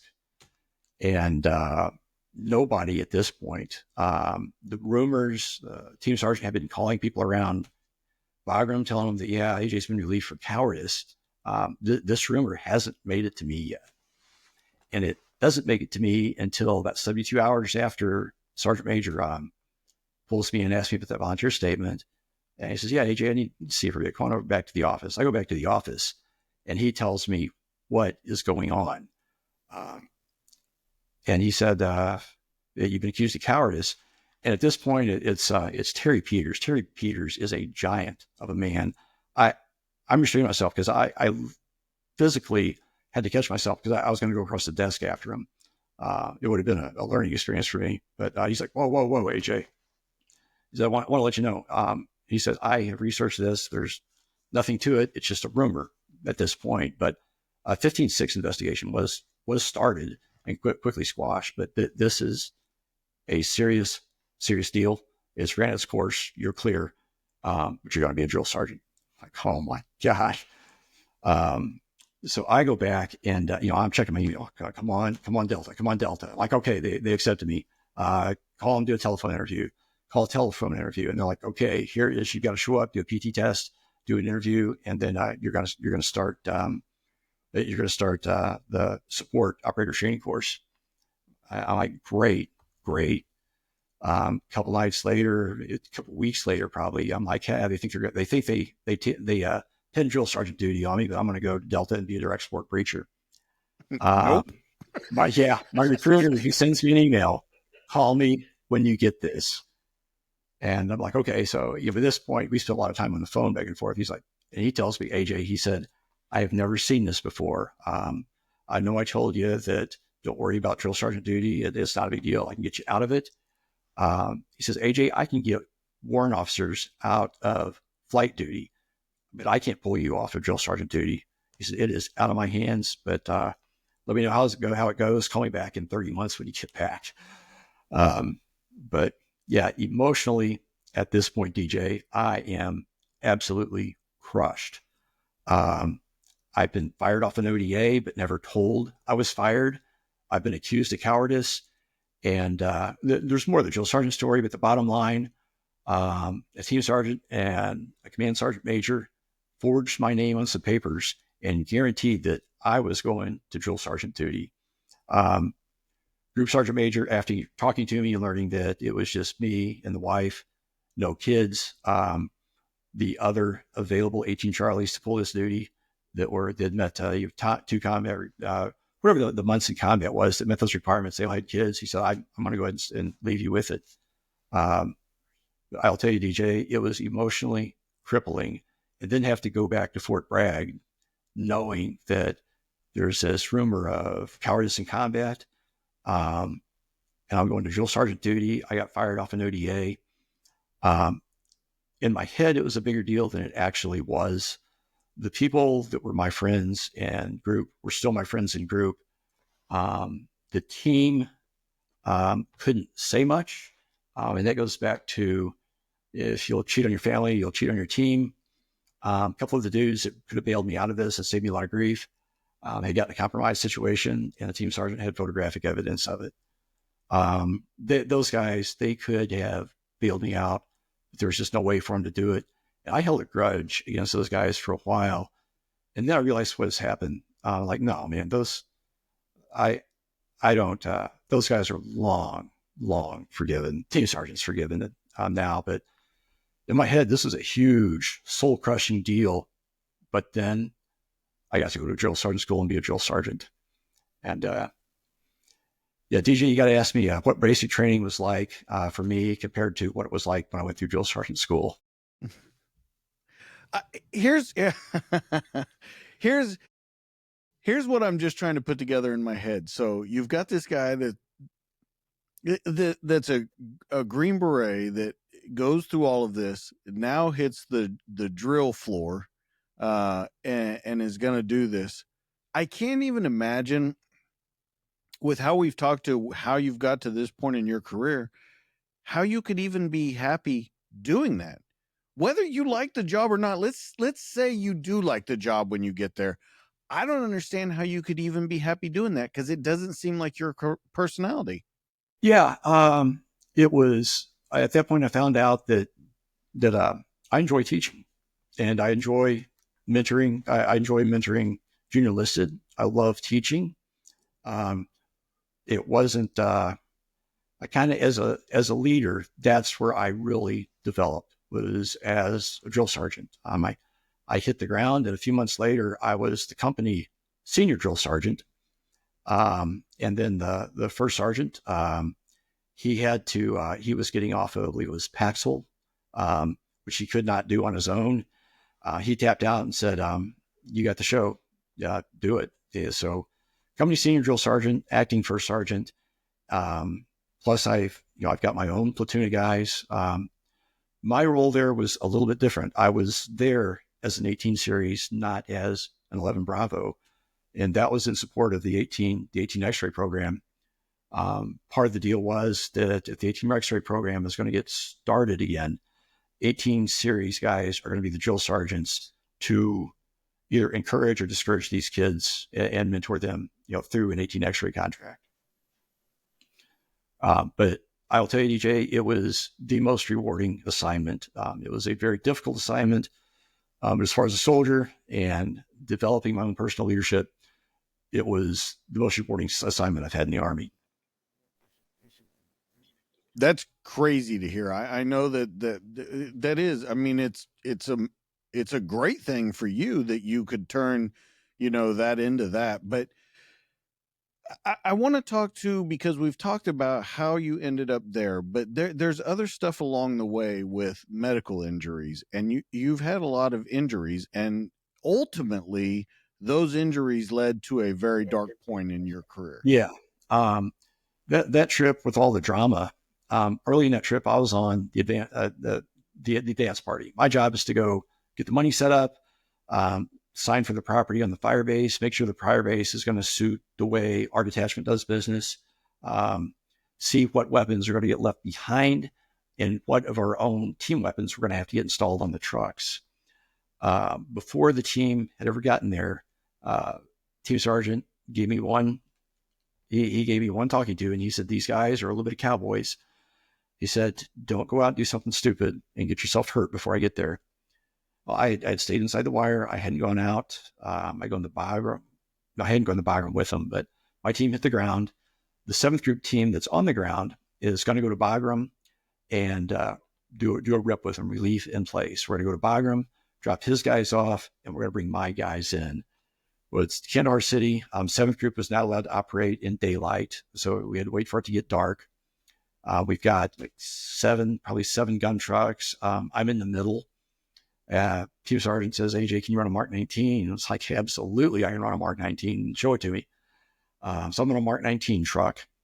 Unbeknownst to me, my driver in the truck, this is my fault. I hopped in to command the vehicle from the turret, and I didn't talk to my driver other than, hey, what's your name? Just, hi, I'm AJ. Who are you? He was the CBRN guy, chemical, biological, radiological nuclear weapon or nuclear contamination expert. He was a CBRN guy. He was not an 18 series operator. He had not left the fire base that entire trip, and he's driving under nods, which he had never done before, in the dark on a route he had never traveled before as a driver. And to the team's credit, they probably just assumed he had. He didn't admit to anybody that he had never done this. So we're going into Kandahar City, and traffic goes from left-hand side of the road to right-hand side of the road with a Jersey barrier in the middle. We're cruising along 45 miles an hour. He gets confused in the dust. He hits that Jersey barrier with me in the turret. Knew I knocked myself out. I knew I had dislocated my shoulder. I didn't know the extent of my other injuries. And faking my way through, I've got a broken humerus and a fracture at T6 in my spine and a very, very heavy TBI. I wind up down at drill sergeant school, and I'm still carrying these injuries. Back is probably healed by now. It is tremendously painful. The TBI is having some lasting effects, and my shoulder is just absolutely destroyed. Where I got through the PT test at drill sergeant school, but I just know my shoulder is just destroyed. And yeah, that's when the injuries start to take their toll. Consistent back, just chronic back pain, chronic shoulder pain, and let's see. And I also I ruptured a recently repaired hernia at this time. So Yeah, I'm going to say I'm doing, being a drill sergeant is keeping me alive, but at night, the demons are really starting to creep in. When time allows, I still have the motorcycle, and I'm still able to ride a motorcycle or ride a track bike. When on the odd day off, the odd weekend, I have off. Me and wife are still doing motorcycle stuff, but I'm starting to fight the demons at bay. You're trying to keep them at bay. At when night comes and I lay in bed, that's when the demons come, and I'm trying to fight them off. Getting it at this point. And we already talked about this when you're alone with your thoughts and that's all you have to do. That's some of the worst times. How does it feel though? Because I know that you've used motorcycles, racing, hunting, fishing, all of these extreme kind of things to deal with trauma, to deal with the pressures and stress. When it gets taken away, first off, I guess I should ask, when you say demons, I don't know that people know exactly what you're talking about. Can you describe what you mean by the demons? It is the thoughts and the emotions that start to overtake someone with PTSD when things get quiet. As you call them our demons. But yeah, it's thoughts, um, memories, and maybe mismemories, maybe things you've imagined. Uh, and in firefighting and combat, you hear a lot more than you see. Over the radio, you're listening to stuff, but you're keyed in on taking your targets down. But yeah, when it gets quiet and you close your eyes at night, that's when the intrusive thoughts and the emotions kick in. That's our demons that we fight right there. Do you remember one specific one that you just could not get rid of? The darkest one, um, the darkest memory at that point was watching the weapons sergeant take my stuff in a trash bag and chuck it down the back of the truck. I think about previous team. We survived Red Wings. We survived our bird literally crashing. It was doing a pinnacle landing. It's the ramp on the ridge line.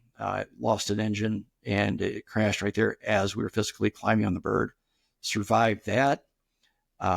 Multitude of ambushes with the team.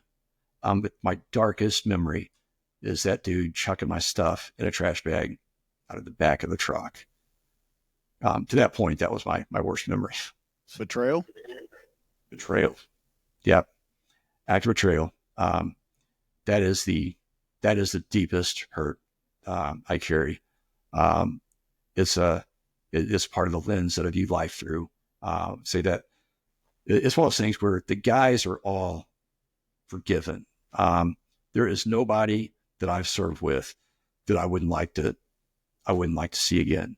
Absolutely nobody on my detachments. I would love to see each and every one of those guys again. But that act is something I can't unremember.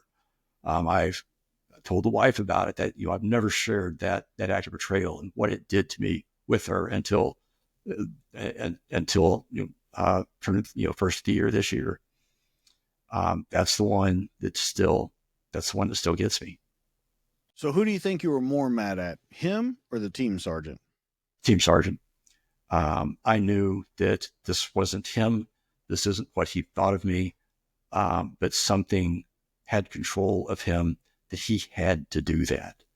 And it took me a while to figure out exactly why the guys are being quiet and why they aren't yelling at the top of their lungs. This is a lie.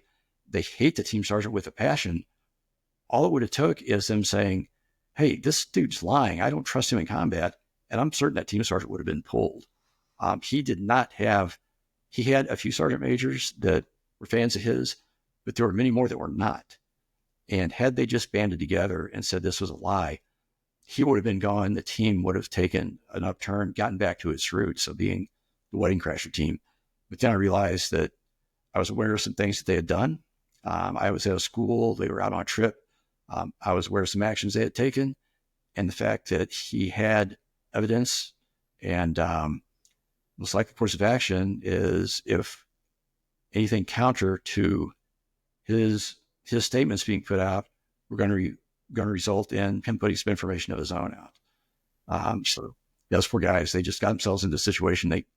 There was no easy way out for them. It was easy for me. All I had to do was just follow my orders as they were printed. But those guys had to stay back and negotiate this they had to negotiate, having on their team, they've got to negotiate this lie too. Yeah, I just, on a daily basis, over and over and over again. and over and over again. The team sergeant that came in after that trip, he had come from Delta, didn't seem like he was really happy to be back in third group. And he looked at me like he was, I don't know what the team sergeant told him about the team, but it looked to me like he was pretty abusive on those guys compared to the standards of our battalion for team sergeants, which was, I'm partial to second battalion, third group, but I think our team sergeants were the best in the business. Had an opportunity to be team sergeants from throughout the groups. I still, even as a seasoned, E8 should have been sergeant major, broke guy. I still held third group, second battalion team sergeants to a higher level than I held the rest of the groups up. And these guys are dealing with this on a daily basis with a team sergeant that appears not to like them. I a lot of concern for those guys. So we talk about the darkest thing being that betrayal, but is there anything like alcohol, anything like that that's creeping into this situation? This episode brought to you by Max Belts. Guys, are you looking for a perfect accessory to wear every single day for every single scenario? Well, you've come to the right place. We all know that nothing stands up to wear and tear like a good leather belt. If you're looking for the toughest leather belt on earth, then you've come to the right place. Max Belts. They're handcrafted in the USA by veterans who are serious about their craft. And if you're looking for a belt that's tough enough for your active lifestyle and help support those who've given so much to our country, look no further than Max Belts. It's the toughest belt on the planet.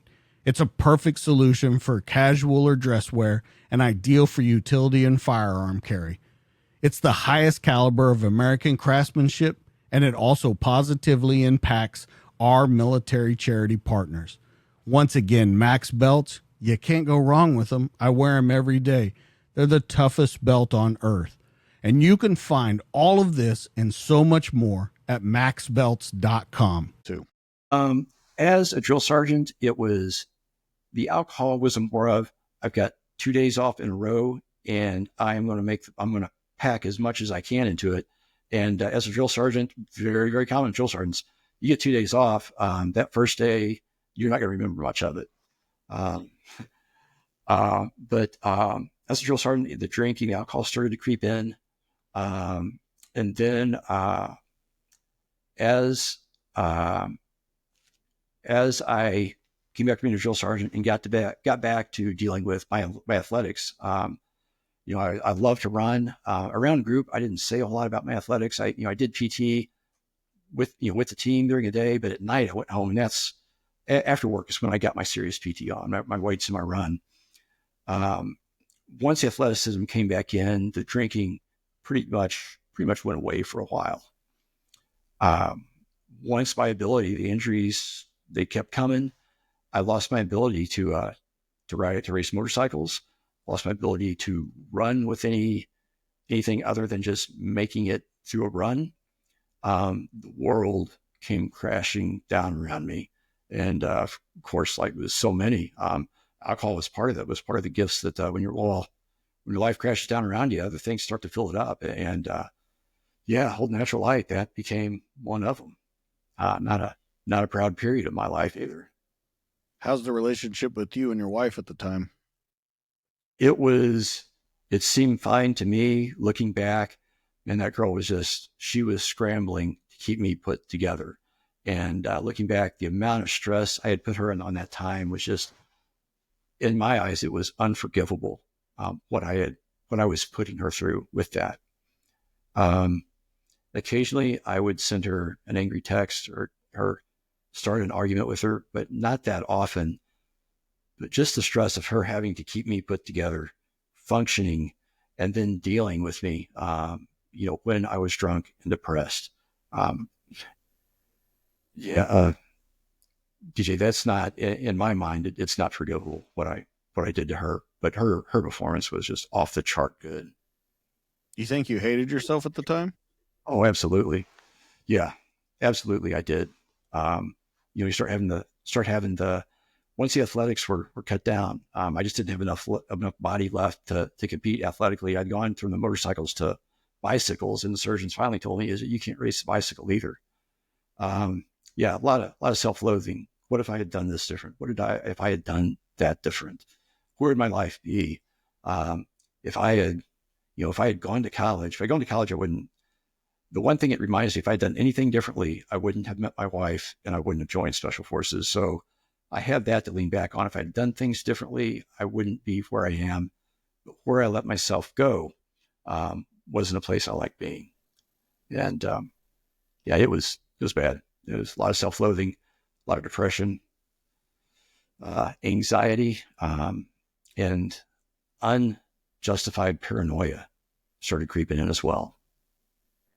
I don't know if I would say unjustified. I mean, when you look at the forged signature, when you look at where that was, maybe to the level it was at, but I definitely don't think it's unwarranted paranoia. But the thing is, I was carrying that paranoia home with me, thinking that there's no way my wife is putting up with this. She's got to be doing something on the side. No woman would put up with this and still appear so strong if she didn't have another relationship going on. At times I'd convince myself of that. Absolutely was not happening. But in my sick little mind, it seemed like I was onto something with that line of thought. And no, that was just evidence of a sick mind right there. Now at work, I had gotten to the point to where, I send me to drill sergeant school. All that did was successfully completing drill sergeant duty as a special forces guy. That's your immediate ticket to E8. So I kind of got at work is it doesn't matter if I get a disciplinary assignment, it's going to improve me somehow. Was my attitude at work. If I do the right thing, I adhere to my morals and ethos, which I think my morals and ethos, are pretty acceptable to most everybody. I'm going to come out on top. And that's the way, that's the way things turned out for me. Despite my injuries, I lived out a pretty good career. So let me ask you then, when it gets really bad, Yeah. and you don't look at situations like that anymore, like you just turned that and you said, well, something good will come out of it. When you get to the point of you can't ride the bikes, you can't ride the motorcycles, you can't turn something good into the situation. Yeah. This was the point, that it goes into suicidal ideations. And I think the wife was starting to pick that up too, that we have got to find this dude another outlet, and it's not going to be crafts. We got to find this guy another outlet. He's not, he can't competitive shoot. He can't compete athletically. He can't race motorcycles. And we've got to find this dude something else. And at the time, my mental health providers were on me every time I go in. It's like, you have absolutely got to find an outlet.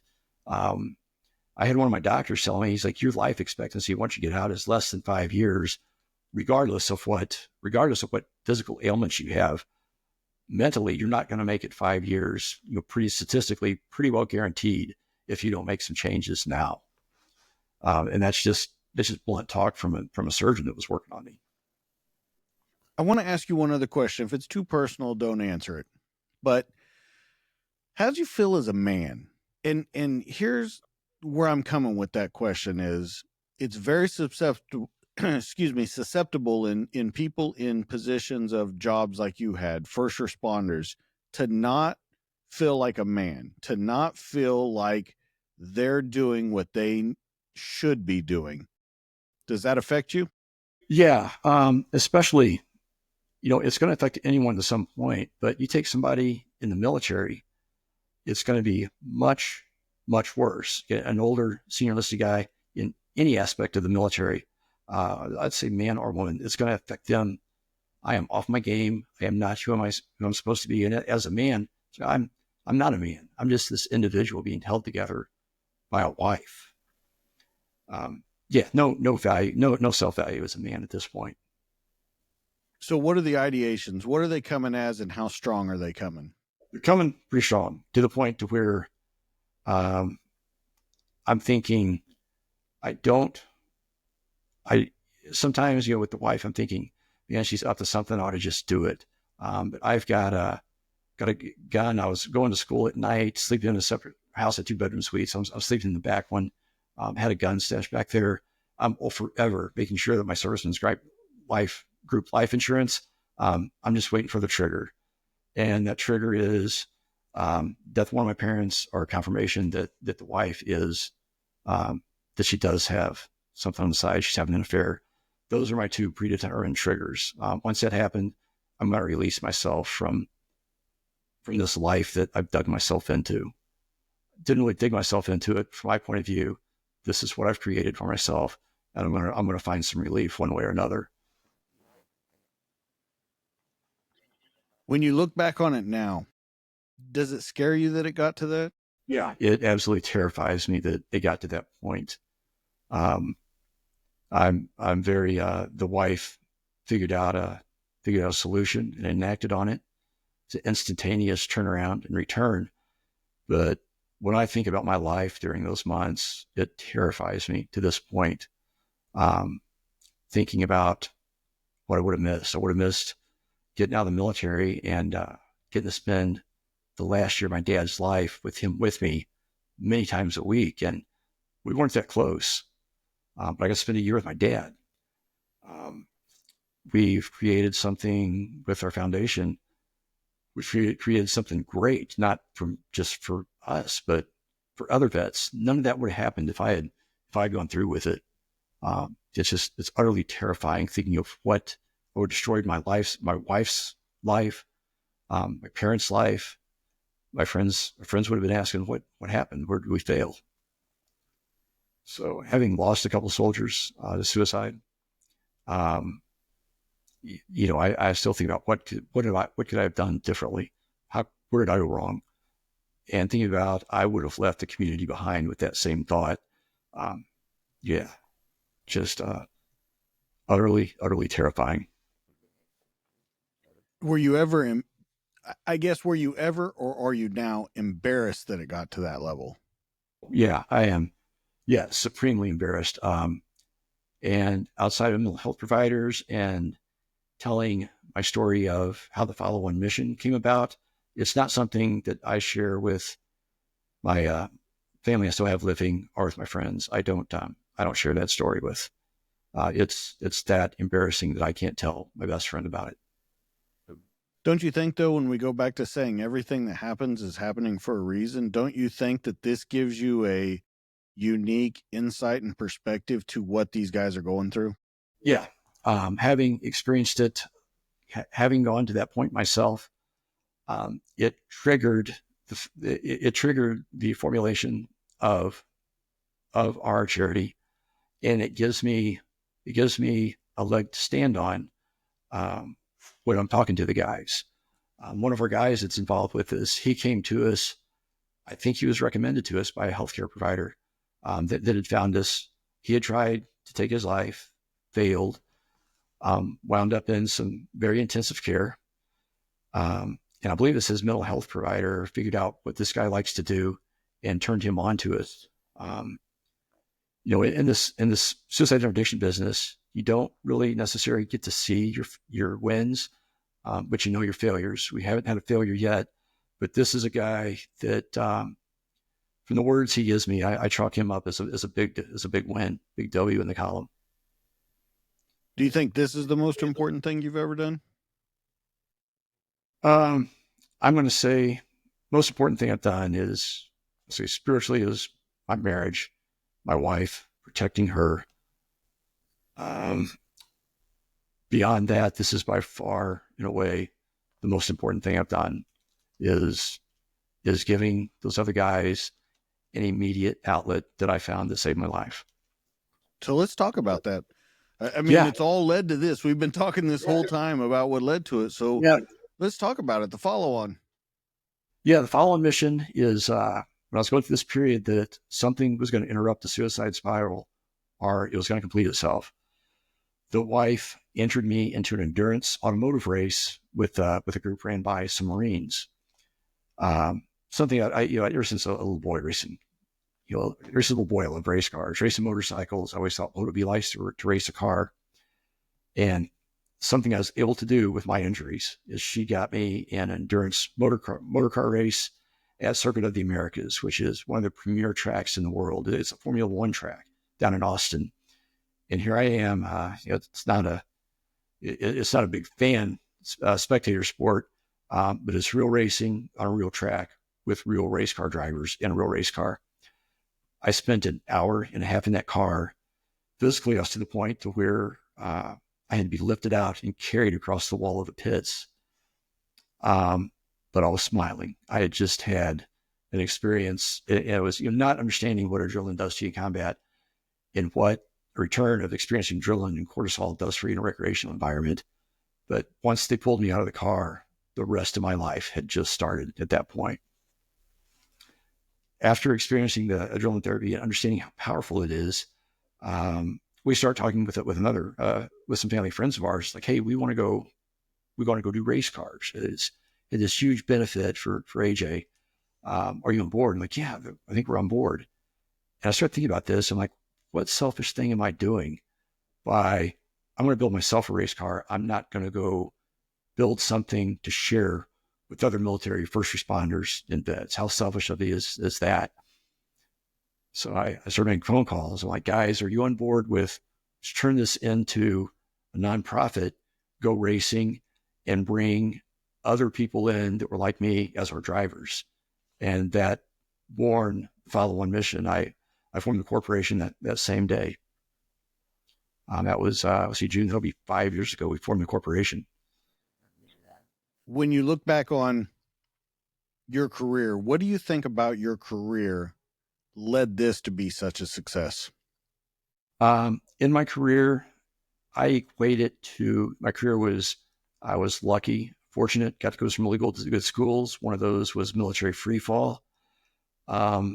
Before I got to actively racing motorcycles, free fall was my outlet. Driving the car, the guys that don't know what it's going to be like is like, are you a free fall parachutist? Like, yes. Like, imagine being in free fall for an hour and a half to 2 hours. That's what it's like. And to a man, they come out of the car, and that's how they describe it back to me. That part of my career, the free fall part of my career, combined with my pure athletics and motorsports background, is what ties directly into the race car providing a benefit to me as something I have an interest in. That is where I'm going to get adrenaline therapy at, is a race car. Do you think this adrenaline therapy, do you think it's beat the demons back completely, or do you think they're still lurking there? They're still there. I spend a lot of time by myself. I have to check myself. Let's go. It's time to phone a friend, call somebody. Fortunately, I have a lot of guys through our program that check back up on me. So yeah, I'm alone 10 to 18 hours a day on most days. So I have got to take precautions to keep them at bay. And that is simple as just call a friend, go see somebody. That's all it takes now to get me back on track. When people want to help out the organization, when they really want to take a part, but they're not motorsports people, they're not endurance people, they're not adrenaline people, how can someone like that help? And then, of course, how can someone that is into that kind of stuff help? Because I think it would be two different ways. Yeah. If we have participants, people that want to help just by coming to the track and helping as pit crew, like I say, there's off the street, there's not a lot of people out there that want to come do that. That's kind of almost a military law enforcement thing. You can donate time, of course. You can donate directly to the foundation, or we actually have an Amazon shopping list of things we need for the race program. That if you don't want to give cash, if you want to give something that's very obviously going to be taken to a track and used by veterans, go into our Amazon shopping list. Something I want to say about that is, with our donors, we have actually people that we compete against and people within the sanctioning body see what we're doing, and they'll see us changing brake pads at the track. And Tuesday, we'll get an Amazon delivery with brake pads. People at the track competing against us with their own race program are actually pulling money out of their program to help this one. And it's a pretty amazing vet-friendly, military-friendly organization when the members of the racing organization, pull money out of their stuff to hand to another team. I think a great word to use would be it's a humbling experience. Yeah. Oh my gosh, is it ever? I mean, it's brought me to, I've opened a box of stuff I didn't order and realized that somebody at the track saw me pulling these parts out of our spares and putting them on the race car. They drove home Sunday night, got on Amazon, ordered that stuff to replace. It's brought me to tears before, TJ. Realized that somebody was not just watching you. Somebody cares about your program and your guys and girls that are in it. It is an extremely humbling experience. Well, I think the important thing is, so much with suicidal ideation and just, suicide is what a lot of those people think is that no one is noticing them. Yeah. You have to understand, for the people going through this seems completely normal to them. They feel like they live in an island, locked in their own thoughts, and they aren't aware that there's people watching you. There's people that care about you. It doesn't seem like it at the time, but there are people watching. And if you're someone watching, you need to reach out. If you have suspicions, you need to reach out. If you have suspicions, the ideations, suicide are most likely in their head, regardless of the answer they give you, which is no, I'm not thinking about anything. But somebody gives you something they shouldn't have. That is a warning sign. When people are going through this state of mind seems completely rational and normal to them. It's unlikely on their own they're going to get out of that. Somebody needs to step in. Do you think that when you step in, do you think the majority of people are ready for that? No. I will say service members, people of the first responder community, I'm going to say, yeah, they're probably ready for that. Your wife, your children, your neighbors, your family members, they are by no means prepared to handle what's going on inside your head.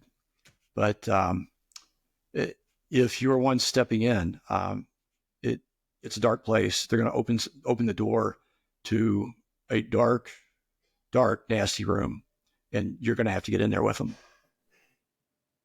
Do you think a lot of people are scared to do that? Absolutely. Yeah. I don't know if the signs with me were obvious beyond my wife. They're very obvious. I'm a mental health provider. But even they weren't really, I'm going to say, I don't think they were as aggressive as they needed to be with me. I'm sure I was probably trying to sugarcoat it. They ask about ideations, and I'm like, a little bit, but don't we all? But yeah, it's stepping into that. It's a rough patch. It has to be done. And I don't know, looking at my own point of view, stepped in once, failed, prior soldier. It's tough. But where to go from there? Yeah, and especially when you talk about you don't really see the wins, you see the losses. It can be hard to go back to that place when you know that there's a possibility of loss there. Yeah, that's something now that once people join the program, I realize that I have made a commitment to them, and that commitment is keeping connected or making sure somebody is keeping connected with them. The neat thing about our events, we use this race car. We rotate drivers. So you go to a track, you may be with somebody that's been with us for a little while, or it may be all new guys, but you pick up a new squad right there. And we do signal chats for these guys, and we watch them, and they stay after they join our program.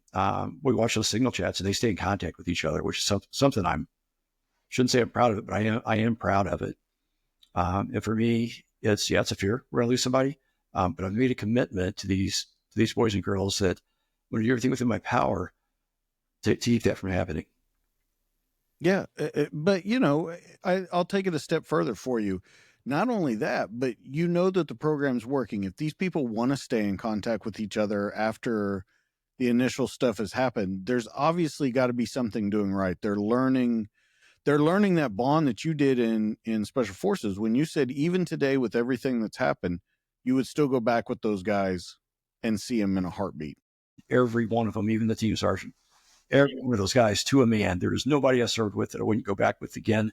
And we start to see that with the race car. We call them teams, but with the guys from the events, seeing them. That for me, that's a KPI, key performance indicator. Is if they're maintaining communication with each other after the event, we gave them something and it's sticking with them. And involvement with us is not a one time and you're done. We have to get as many people into the car as we can. Each race, we bring at least one brand new driver in. But we talk about the follow-on mission and race cars. This isn't it's not a hunt trip where you go and do something. You are very actively on a squad or detachment. Everybody there has experienced what's going on in your head. It's not a one and done. It's a one and you're on the team now. Be prepared. Be prepared to receive support, get support, and come back and continue this mission, with us as another teammate. So where can people find you on social media, all that kind of stuff? Social media. My personal account is probably the most active. It's Facebook, AJ Jackson, and it's Jaxin. I had social media before we could have our faces on social media, and we couldn't have our actual name. So it's AJ Jackson, Jaxin. LinkedIn is just AJ Jackson. And then the website it's like we all have follow-on missions. You have a mission, you get intel, you have a follow-on mission. This is my follow-on mission. It's simply thefollow-on-mission.org. You can donate from there. You can nominate a driver. You can go to our Amazon shopping list. If you want to do something anonymously, you can donate cash anonymously. But if you want to do a gift that is going to go to this, very obviously going to go to this program, hit our Amazon gift basket, email off of that. But yeah, website is the best place to start because that starts an email chain. If you hit that info button, that starts an email chain with all of the board of directors. And every Tuesday night, we go through that, and whoever's wheelhouse that question was in is going to be held accountable to, did they take care of this person? But as soon as you make contact, a text chain goes out that, hey, we have somebody who can get to the email right now. I want to sort of wrap all of this up. I want to get your final thoughts on, now that your career is over, 2022, you medically retired. Now that your career is over, now that you're doing all of this stuff, what's next for you? What do we got planned? Right now, as far as my personal active income days, those are behind me. Any income I have for myself is going to be passive. Active income for me is going to be done through the follow-on mission. I'm going to stay with this until I physically can't, and then I'm going to hand it over to somebody else, and I'm going to be a client instead of the executive director. I'm going to be a client to the follow-on mission while somebody else takes lead and runs it. But I'm going to hang with it as long as I physically can. And like I say, once I'm done, it's somebody within the organization is going to take it over, and I'll be AJ Jackson, the client of the follow-on mission. I'm looking forward to. Yeah, man, I can't tell you how happy I am that we got to get this done and we got to tell the story. I think you have such a great story, and I love the brutal honesty that you put on it, the good, the bad, and you let people know that the story might be ugly sometimes, but it's worth telling. And that's what I love so much about your story, and I'm so happy that you could do that. Guys, you know where you can find AJ. Let's talk about where you can find me. As always, you can find me on Instagram at the DTD_podcast. You can find me on Facebook at the DTD podcast, and you can find me on YouTube, where all these conversations, they're in video form. But the one-stop shop's dtdpodcast.net. That's where AJ is going to have his own page. When the episode comes out, he'll have pictures. He'll have all of the links that you need to get to the follow-on mission, to see a little more into his story, and to really kind of take a look at the world through his eyes. That's dtdpodcast.net. Now that you know everywhere that you can find me and everything that's going on about the show, make sure you are a friend and you tell a friend. But let's talk about my sponsors real quick and the guys that make this show happen. Let's start out with Trident Coffee at tridentcoffee.com. Make sure you go see them. Those guys are holding it down in the cold brew. It is so amazing. The nootropics that are involved, everything that's involved with their coffee. When you choose them, you're choosing health. Nomadic Research, that's my new guys, nomadicresearch.com. Make sure you go check out them. They have great gear, backpacks, hats, hoodies, shirts, anything that you could possibly think. Sniper, Navy SEAL, running the company. It's an amazing organization. MaxBelts.com, my buddy Mac, down in Florida, running Max Belts, the toughest leather belts on earth. I own 2 of them. I wear them every day, whether you want them for dress, whether you want them for the range. They'll cover whatever you need them to do. That's at MaxBelts.com. And lastly, my buddy Greg Walker, another Green Beret down in Southern Pines with HatchetBrewing.com. Make sure you go check out their swag, HatchetBrewing.com. Guys, that's going to be it for the show this week. Thank you so much for everything that you do for the show. Once again, be a friend, tell a friend. That's AJ. I'm DJ. This has been the show. We'll catch you guys on the next one. See you later.